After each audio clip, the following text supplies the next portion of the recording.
Have you ever seen the traditional French pastry technique called Joconde Imprimé?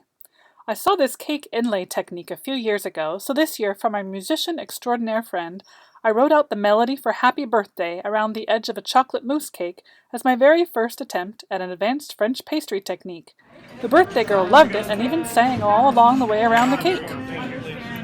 The Joconde Imprimé technique uses a special egg white cake flour tuile paste that is thick enough to hold a design. You freeze the backwards design solid before adding the contrasting color sponge cake over the top, then bake quickly, but the tuile paste still spreads a little while baking. I am pretty good at piping backwards, but I didn't want to make any mistakes in the music, plus straight lines can be tricky to pipe in the best situations. So after measuring my pan edge and baking sheets, I drew my design on the back side of parchment paper marked at the exact size, darkened the design with a felt pen, then turned the paper over to pipe the design with my tuile paste. My 000 writing tip was too small and kept getting clogged, but changing to my standard 0 size tip worked fine. It's better to scoot the piping tip along the paper to make sure you don't end up with air bubbles in the tuile that might allow the sponge cake to seep in around the edges. Put the tuile paste design supported flat in the freezer to chill solid for at least 20 minutes, which should be enough time to mix your almond sponge cake batter. Spread a thin layer of sponge batter over the frozen design, taking care to fill in around the detail for as few air bubbles as possible in the baked design. Bake only for 5 minutes in a preheated oven at 400 to 450 degrees Fahrenheit, then cool flat. I had suspected this design might test the resolution limit of sponge cake, especially all the fine details of the thin lines of the half notes, sharps, and treble clef, but when it had finally baked and cooled, I flipped it onto another baking sheet, gently peeled back the parchment paper, and voila! I was very pleased at my first try.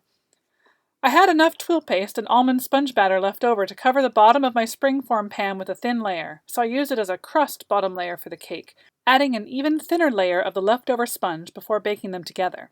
Since they were thicker and inside a pan, those took about 15 minutes at 350 degrees Fahrenheit to bake enough. You can't bake more cake batter after the vertical side designs are baked, so these are entremet-style stacked cakes, usually with fruit, whipped cream, custard, mousse, and such. You also need either strong acetate strips the full height of your vertical strips to tape into shape, or a metal form the correct size. I used my springform pan sprung, so it would be slightly larger than the bottom cake crust layer that baked in the springform pan. After all the cake was cool, I removed the crust cake from the springform base, peeled off the parchment paper, put it on a cake board over long strips of plastic wrap, and set the springform ring in place around it with the plastic wrap inside the metal ring, so it was ready to assemble. Then I trimmed the inlay strips across the top and bottom using a straight edge, trimmed the ends where they met on one side, then placed the strips inside the springform ring before I trimmed the other side to meet. I added taller parchment inside the metal ring to give support to the top cake edge that was taller than the metal. Thankfully, the staff lines met just right, so the music kept going all around the cake. Everyone had loved the chocolate mousse frosting I made before, so that would easily fill most of this cake. I also made an easy ganache with chocolate chips and heavy cream as a layer over the cake crust, then reserved some for the very top over the chocolate mousse frosting. From the bottom up, it's chocolate tuile cake, almond sponge cake, chocolate ganache, chocolate mousse, then chocolate ganache on the very top. While I was making the mousse, I should have chilled the ganache for it to set more firmly, since despite my gently spooning the mousse, I think it squished the ganache layer to the sides. But no one eating it complained. Do not attempt to remove the ring form until the cake has chilled several hours, preferably overnight. This chilled about 12 hours and came out of the form just fine, but I thought it needed a little sparkle, so I sprinkled tiny edible gold stars on the top. Of course, the birthday girl couldn't resist singing along while turning the cake to show the entire melody. Enough cream cheese dressing. I think I need more practice to refine my execution and estimate fillings better, but I sure had fun experimenting with a new technique that has a billion future possibilities.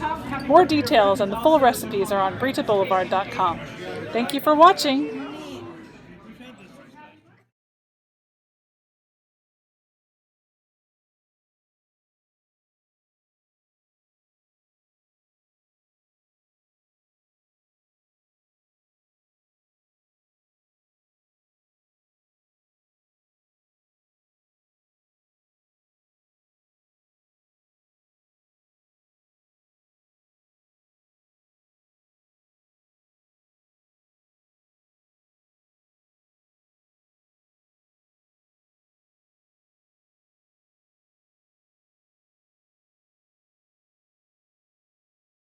I got some. Ah, there you go. Thank you, please. Yes, yeah, this is.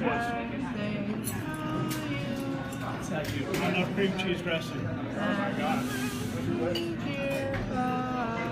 I mean, I know, I realized after I did this, because the top Happy Birthday to Ruth is also Joconde Imprimé. It's cake and cake. I really like almond. We've had this since